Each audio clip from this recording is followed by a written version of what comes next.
มื้อนี้ก็สิมาอั่นมอบเงินพี่น้องเอ้ยเนาะทางเอื้อยลิซ่าพี่น้องเอ้ยเนาะที่เพิ่นฝากมาอันตั้งแต่ผู้แหละวันที่1พี่น้องเอ้ยทางวลาก็เพิ่งไปเอาเงินออกมาเนาะแล้วก็สิได้มอบให้ทางทีมงานเนาะเป็นของขวัญปีใหม่พี่น้องเพิ่นก็ซอยทางทีมงานพี่น้องเอ้ยเนาะคนละ50เหรียญพี่น้องเอ้ยเนาะซอยทางวลาน้ำแน่แล้วก็บ่น้อยบ่พรเนาะพี่น้องเนาะและส่วนที่เหลือก็สิได้มอบให้ทางบ่าวพรสมทบเข้าไปค่าสร้างพี่น้องเพิ่นจุดประสงค์ของเพิ่นพี่น้องเอ้ยเนาะก่อนอื่นเบิดก็ต้องขอบคุณเนาะทางผู้ใหญ่ใจดีคือทางเอ้ยลิซ่าเนาะเพิ่นก็ช่วยหลายๆครอบครัวพี่น้องเอ้ยที่ทุกข์ยากเนาะก็เพิ่นก็พางมา360เหรียญพี่น้องเอ้ยเนาะทางวลากานะครับเป็นที่เรียบร้อยแล้วก็สิได้มามอบให้ทางทีมงานเนาะเอื้อยเพิ่นก็ได้ฝากของขวัญปีใหม่มาให้เด้อแล้วก็เงินสมทบอีกส่วนหนึ่งสิได้ให้เจ้าเอาไปสมทบเข้าไปในเฮือนซานนี่เด้อเนาะก็คือว่าเพิ่นว่าได้ยินบ่พรว่าบ่พอค่าสร้างแม่นอีหลีเนาะบ่พอค่าสร้างเพิ่นก็สิสมทบเข้าไปประมาณ200กว่าเนาะ200กว่ายังขาดหยังแหน่ก็งบที่สร้างนี่ก็ยังเหลืออยู่พอเนี่ย890,000 กีบ800,000หรือว่า8ล้าน ค่าสร้างยังเหลือประมาณ7กว่าล้านตอนนี้ก็มาถึงอยู่4ล้าน3แสนตัวที่เหลือเด้อเพราะว่าเพิ่นพางมา360เนาะ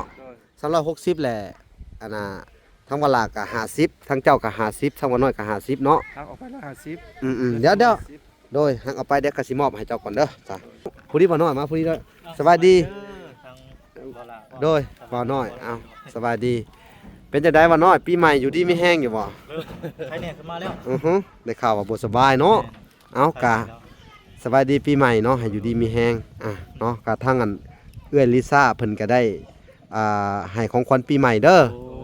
คนละ50ดอลเนาะบ่หลาน้ำแน่เนาะส่วนที่เหลือก็สิได้มอบคืนให้เจ้าเด้อบ่พรเด้อเนาะเอาสิได้ให้บ่น้อยก่อนก็ได้เอาอันนี้เด้อของเอื้อยลิซ่าเด้อโดยเอาบ่พรโดยเอาขนมขึ้นเอา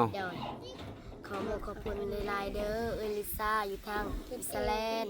ก็ขอให้ USA โอเคก็ขอให้เอลิซ่าอยู่ดีมีแห้งเด้อความเจ็บบ่ต้องใดความไข้บ่ต้องมีเด้อปีใหม่ผ่านไปโดยขอให้สุขภาพแข็งแรงเด้อก็ขอให้เป็นร่ำรวยเฮ็ดการงานใดก็ขอให้ประสบความสำเร็จเด้อสาธุ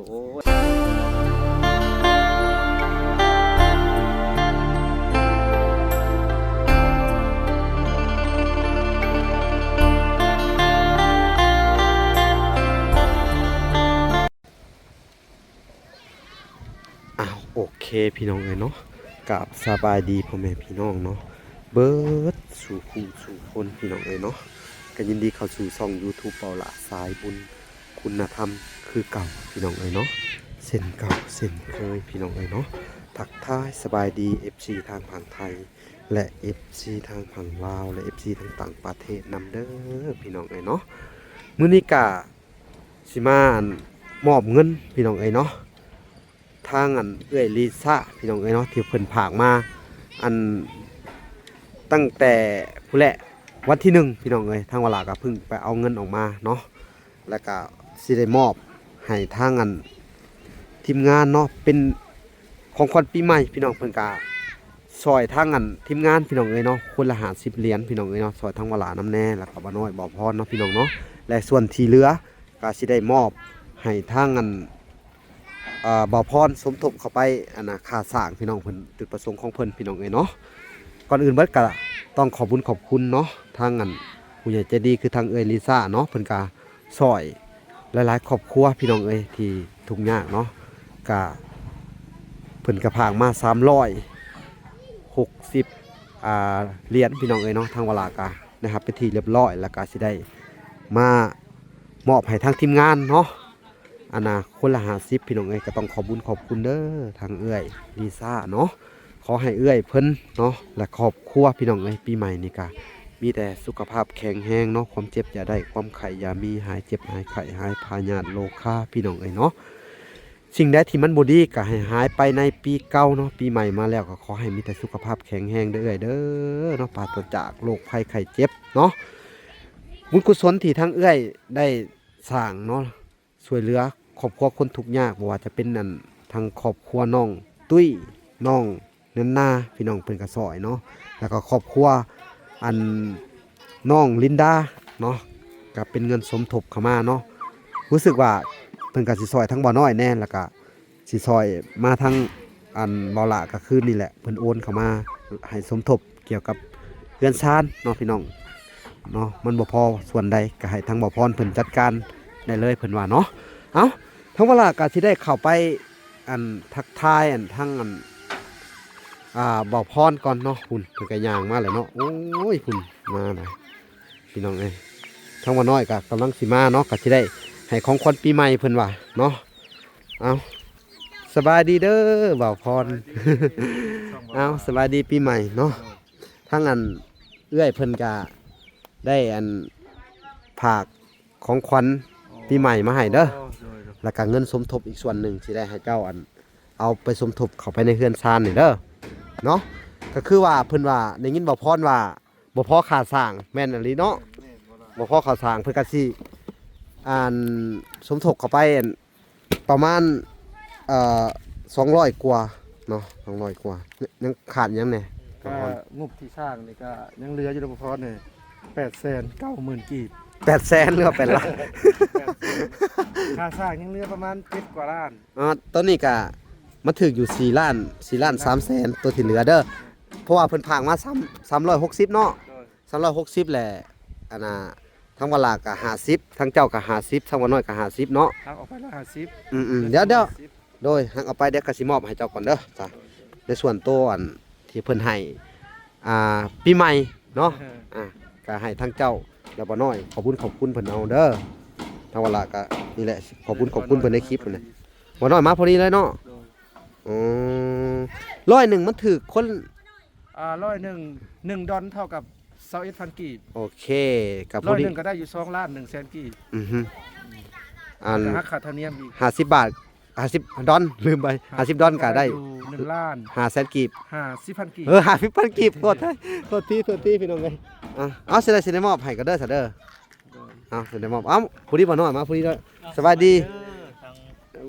โดยบ่น้อยเอาสวัสดีเป็นจังได๋บ่น้อยปีใหม่อยู่ดีมีแห้งอยู่บ่ใครเนี่ยขึ้นมาแล้วได้ข่าวว่าบ่สบายเนาะเอากะสบายดีปีใหม่เนาะให้อยู่ดีมีแห้งเนาะกะทั้งอันเอื้อยลิซ่าเพิ่นก็ได้ให้ของขวัญปีใหม่เด้อคนละ50 ดอลเนาะบ่หลาน้ำแน่เนาะส่วนที่เหลือก็สิได้มอบคืนให้เจ้าเด้อบ่พรเด้อเนาะเอาสิได้ให้บ่น้อยก่อนก็ได้เอาอันนี้เด้อของเอื้อยลิซ่าเด้อโดยเอาอันบ่พรโดยได้ก็ขอบบุญขอบคุณทางเอื้อยลิซ่าหลายๆเนาะที่ให้ของขวัญปีใหม่ในทีมงานนะพี่น้องโดยจะได้ก็ขอบบุญขอบคุณหลายๆเด้อเนาะส่วนเงินจำนวนนี้ก็ทางสุภาพก็เอาไว้เติมน้ำมันในการเดินทางนั่นนี่แหละเนาะซื้ออยู่ซื้อกินเนาะแล้วก็ขอบคุณขอบคุณเพิ่นหลายๆขอให้เพิ่นอยู่ดีมีแห้งปีใหม่นี้ก็ขอให้เพิ่นมีสุขภาพเข้มแข็งเนาะความเจ็บอย่าได้ความไข้อย่ามีขอให้เพิ่นทำหน้าที่งานการอันใดก็ขอให้รุ่งเรืองตลอดไปเด้อขอให้มีมันควันยืนเนาะทางครอบครัวเพิ่นเนาะถูกโดยเนาะแล้วก็สิเอาเงินมอบให้เจ้าเลยเด้อในส่วนตัวที่เพิ่นสมทบเข้ามาเนาะก็น่าจะเป็น200เนาะ200กว่า210 เหรียญเนาะ210 เหรียญได้อยู่ประมาณ4 ล้าน3แสนน้อยๆโอเคเดี๋ยวจะให้บ่พรนับเอาเลยพี่น้องประมาณนี้แหละเนาะอันนี้ก็คัดไว้เลยลองนับมึงดูบ่พรเอา4 ล้านนี่แหละสิเอาไว้จ่ายค่าสร้างโดยค่าสร้างก็ยังเหลืออยู่7 ล้านกว่าค่าสร้างเนาะก็บ่มีหยังแล้วบัดนี้เนาะก็บ่ได้เบิดเลยเนาะก็บ่พออีกได้บ่ล่ะเพราะว่า4 ล้านก็บวกกับเงินที่คงเรือ8แสนก็ประมาณได้อยู่5 ล้านก็ยังขาดอีก5 6 7ยังขาดอีก2 ล้านกว่า2 ล้านกว่าเนาะค่าสร้างเนาะโดยพี่น้องใครอยากสมทบเข้ามาเพิ่มเติมอีกเนาะก็ส่งไปหาบ่พรเลยก็ได้หรือว่าติดต่อมาหาทางบ่น้อยบ่หลาก็ได้ยินดีคือเก่าพี่น้องเอ้ย โดย 4 ล้านกว่า4ล้าน3แสนหน่อยๆ โดยเนาะ ก็สิได้สมทบเข้า โดยเอ้าก็เนาะทั้งอันทุเฮากะบ่มีหยังสิตอบบุญแทนคุณทั้งอันเอื้อลิซ่าเพิ่นก็สร้างหลายได้บ่พรภาคมาตั้งแต่เฮือนน้องตุ้ย โอ้ ทางเอื้อลิซ่าเพิ่นก็สร้างอุ้ยเบิดหลายเนาะต่อมาก็ทั้งเฮือนแม่น้องนันนาแม่คำตาเนาะ เริ่มตา เพิ่นก็อุ้ยแม่คำตานี่รู้สึกว่าเพิ่นสิหลายกว่าพันกว่าดอน โอ้ พันกว่าดอนในเรื่องของค่าสร้างแน่สมทบซื้อไม้แน่เนาะแล้วก็ต่อมาก็เป็นทางน้องกัญญาเนาะคือไปสิแหละน้องกัญญาลินดาเนาะก็ต้องขอบคุญขอบคุณเพิ่นปีใหม่นี่ก็ได้ทั้งทีมงานก็ขออวยพรให้เพิ่นเนาะปราศจากโรคภัยไข้เจ็บเนาะสิ่งใดที่มันบ่ดีก็ขอให้เพิ่นไปนำปีเก่าเนาะขอให้มีแต่สิ่งใหม่ๆเข้ามาสุขภาพแข็งแรงเนาะความเจ็บอย่าได้ความไข้อย่ามีหายเจ็บหายไข้หาปัญญาโรคาเนาะขอให้บุญกุศลที่เพิ่นได้สร้างเฮ็ดกับครอบครัวคนทุกข์ยากเนาะให้ไปปกป้องรักษาคุ้มครองเพิ่นให้ครอบครัวเพิ่นอยู่ดีมีแรงเนาะมีแต่ความสุขความเจริญในหน้าที่การงานเนาะเจริญในศีลในธรรมเนาะและเจริญทุกสิ่งทุกอย่างถูกหวยรวยเบอร์เนาะ โดยแม่ ร่ำรวยเงินทองเนาะเพิ่นทานเข้ามาก็ขอให้เพิ่นไหลคืนมาเป็นหมื่นเท่าเนาะแสนเท่าละล้านเท่าเนาะเป็นมหาเศรษฐีนั่งกินเงินเนาะสาธุ สาธุขอบคุณเพิ่นหลายๆเนาะ โดยแม่นเฮาก็ดีใจหลายซุมเฮาก็โอ้ยได้ลิ้นปีใหม่ก็ต้องขอบคุณได้เงินซื้อข้าวไปอีกมื้อหนึง 2-3 มื้อหรือว่าล้านหนึงก็ได้ไปอีกทิศหนึงเนาะเพราะว่าข้าวของมันแพงหลายอยู่พี่เนาะ มันผิดหนึ่ง อืม นิดหน่อยพี่น้อง อืม ต่อเติมสิบห้า สาธุจังว่าโอ้ยรอดตายไปอีกทางทีมงานก็ได้พี่น้องเอ้ยเพราะว่ารู้สึกว่าช่วงนี้ก็มันก็ เจอแต่เรื่อง เออ ล้าวนะพี่น้อง ดราม่า ผ่านไปเนาะ คือก็ขอให้มันผ่านไปเพราะว่าคือจะว่าแหละสู้เฮากับพยายามช่วยเหลือเราเต็มที่เนาะคือในส่วนของน้องอเบยกันเนาะทางเวลาก็ตั้งแต่แรกก็อยากให้เราเป็นคนดีพี่น้องเอ้ยเนาะช่วยเหลือทุกสิ่งทุกอย่างแต่เรากับคิดจังได๋ก็บ่ฮู้เนาะพี่น้องเอ้ยบ่แม่นว่าสู้เฮาอะไรนี้เนาะบ่พร โดย ก็คือเห็นนั่นแหละทุกคนก็คือสิเห็นนำกันฮะบางเทื่อก็เราหลอนยาอหยังนั่นแหละเนาะเฮ็ดกลางค่ำกลางคืนอู้สู้เฮานี่ก็บ่แม่นว่าใส่ให้ไปสิอยากให้น้องเป็นคนดีเนาะในเรื่องของเพิ่นว่าสู้เฮาไหลหนี้ฮะก็อยากให้มาคุยกันเนาะพวกเฮาก็บ่ได้ไหลเนาะคือว่าเฮือนซ่านก็เป็นสิทธิ์ของน้องคือเก่าแต่ว่าขอเนาะขอสักคนหนึ่งที่หักแพงน้องอีหลีแหละมายืนยันเอาเล่านะ ยืนยัน มายืนยันตัวตนนำลาวเพราะว่าทางในบ้านทางหยังเขากับบ่ฮับนะเขากับติดปัญหาตัวนี้เนาะ โดย แล้วก็ทางชาวบ้านเขาก็มาติทีมงานหลายว่าอุ้ยเอาคนแบบสีเข้ามาอหยังประมาณนี้นะ แม่ตีทีมงานหลาย แบบว่า ที่แห้ง ติแห้งแล้วก็อยากให้ทางอันคนใดที่หักน้องอีหลีนะและอยากให้เราทั้งสู้เฮากับบ่ติแห้งดีใจไผสิมาหับเอาเราไปเนาะ แม่น แล้วอยากให้ไปอยู่นำนะหรือว่ามาอยู่น้ำลาวแห้งดีใจเนาะมาอยู่ดูพฤติกรรมของเรานะ อ่า เขาก็อยากให้มาเบิ่งน้ำกันว่าคนผู้นี้เป็นอย่างไรเนาะขนาด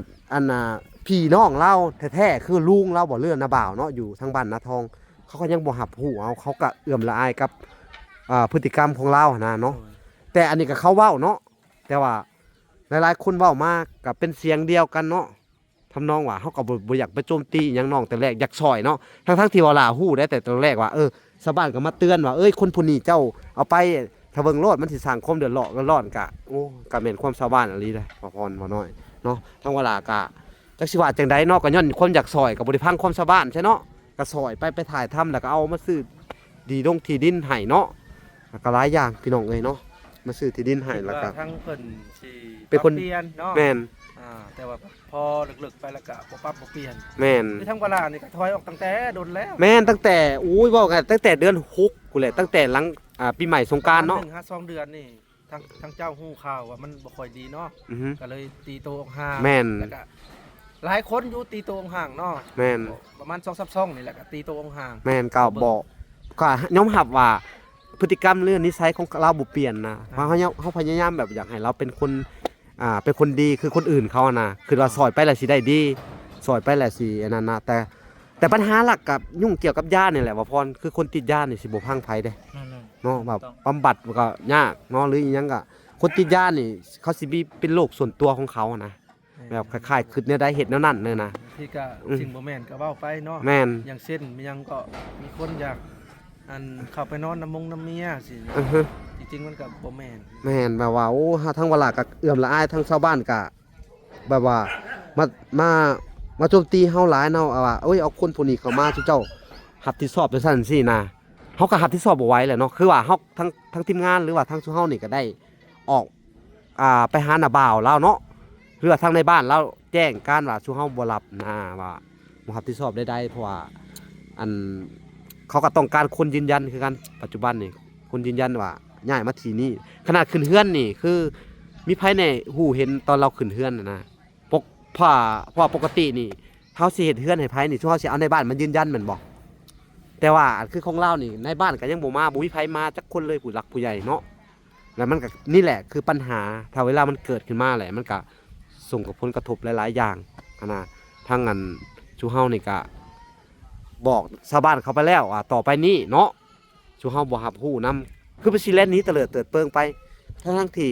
ถ้าว่าเจ้าบริลักเครื่องหลักของเจ้าก็มานั่งคุยหรือว่ามานะชูเฮาก็คนนั้นที่ช่วยเหลือชูเฮาก็แบบว่าพร้อมที่จะให้อภัยนะถ้าผิดอีหยังนะเนาะแล้วก็ขอแต่น้องเป็นคนดีต่อไปแม่นบ่แลเนาะ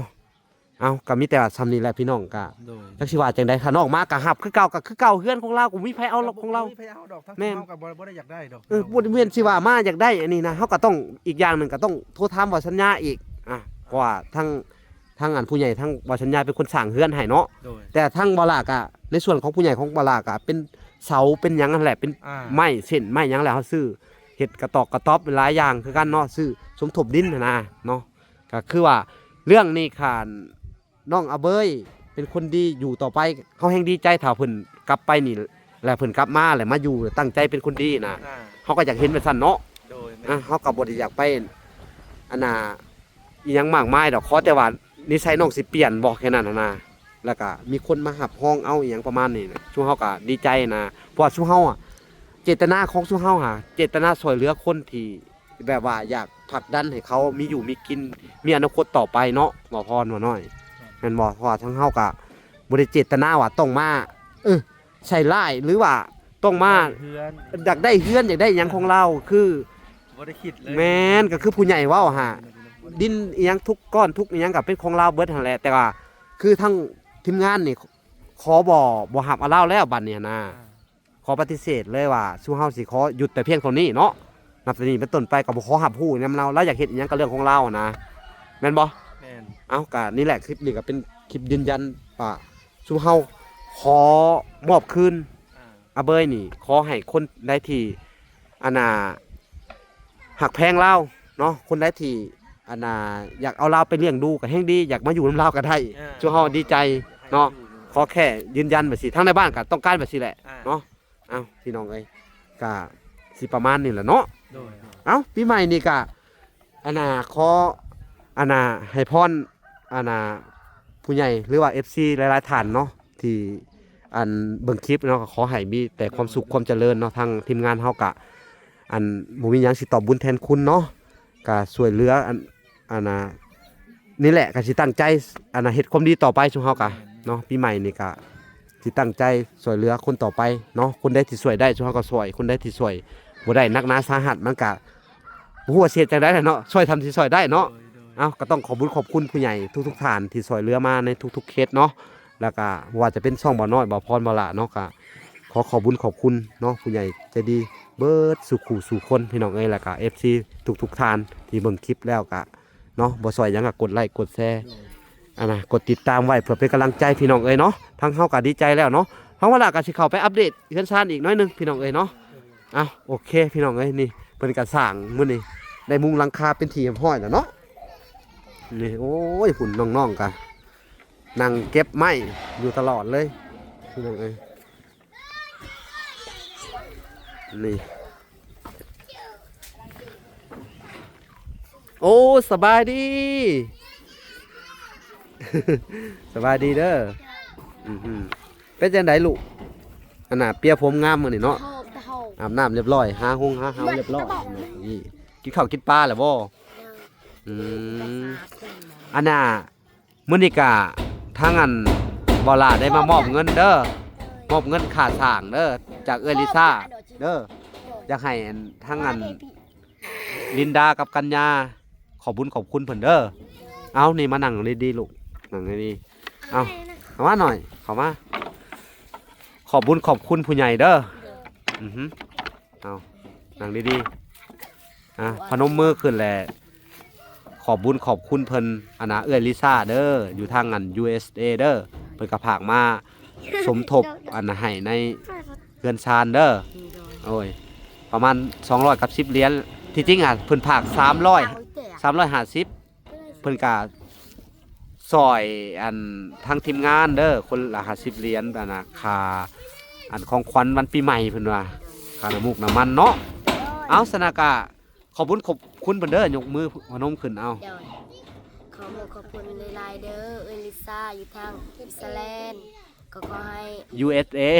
USA โอเค ก็ขอให้เอลิซ่าอยู่ดีมีแห้งเด้อความเจ็บบ่ต้องใดความไข้บ่ต้องมีเด้อปีใหม่ผ่านไป โดย ขอให้สุขภาพแข็งแรงเด้อ